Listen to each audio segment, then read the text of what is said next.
Hey guys, it's Snow and welcome back to Hollywood TV. Well, Earl Falconer, he is the bass guitar and vocals for UB40, and Jimmy Brown, who plays the drums for UB40. They are joining me right now on virtual for their new album and tour that just kicked off. Hello, guys. Welcome. Good morning. How you Good doing? morning. Hello. Actually, it's afternoon for us, but there you go. Yes, afternoon as well. Now, Earl and Jimmy, y'all are on the 45th anniversary tour with the rest of the UB40 bandmates. How surreal does it feel to celebrate 45 years? That's incredible.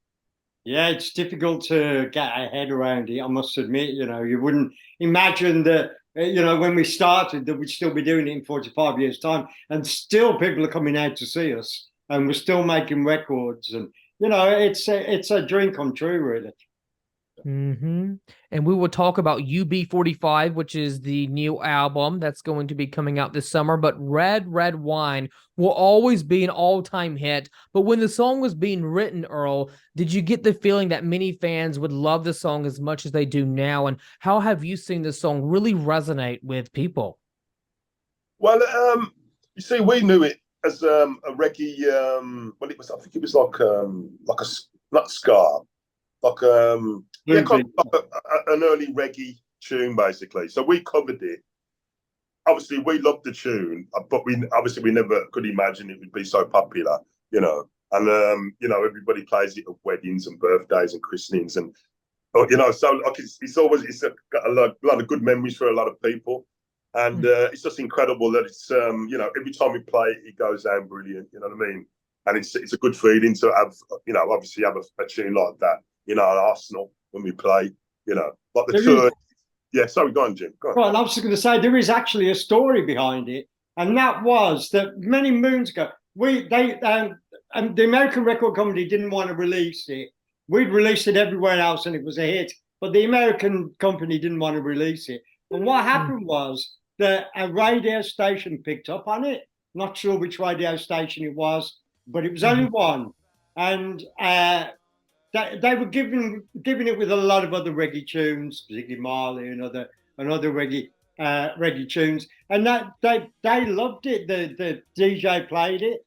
They got phone calls. Then the next station picked it up, and then the next station picked it up, and then it was like an explosion. They all picked up on the record because it had already been a hit 5 years before it was a hit in America, but it happened organically. It happened naturally. It wasn't down to any kind of hype, or we had to force the record company to release it, and it became a massive hit. So there you go. I didn't have a clue. I mean, it's not even my favorite tune. But it's everybody else seems to love it. Yeah. Well, it was definitely a hit, and people will continue to play it from years and years now. But, you guys are going to be releasing a new album this summer titled UB45, as I mentioned, with new songs and reworked classics. Can you talk to me about that and how clever it was to name the album UB45 for the 45th anniversary? Well, it's genius, isn't it? I mean, it's marketing genius, you know. Say. But yeah, it's like a re-record of some of the biggest hits like Red Wine, and but there's also some new tunes on there as well, like brand new tunes. It's featuring our new lead singer Matt Doyle, who looks like Jude Lord, who's he's like younger than us, and all the ladies love him. You know what I mean? He's a great singer. So we're re-recording, obviously, to put him on the stuff. And it's celebrating 45 years of being together as a band. Although me and Jimmy, for instance, we went to school together from 11 years old, and some of the other members of the band, like Ali, the original lead singer, and the saxophone. Well, look at there. Yeah, so we've actually known each other even longer than that. Yeah. Now, UB40 has sold more than 100 million albums worldwide, but when you think about all of the fans that you have, what is one thing that means the most to you about your fans? I mean, we're kind of accessible to our fans. We've become really good friends with some of our original fans from way back in the 1980s. We've grown up together and become really quite close with quite a few of the original fans. Because you develop these relationships. We're very available on social media.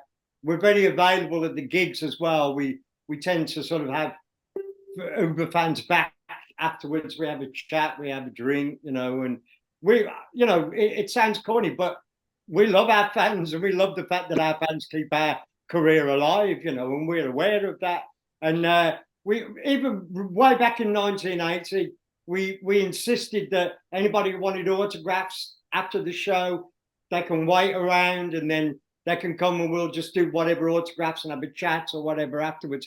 It became so long after a while, because the shows were getting bigger, that we had to give up on that, because we were signing autographs for longer than we were performing. You know, it was going on till 4 or 5 o'clock in the morning.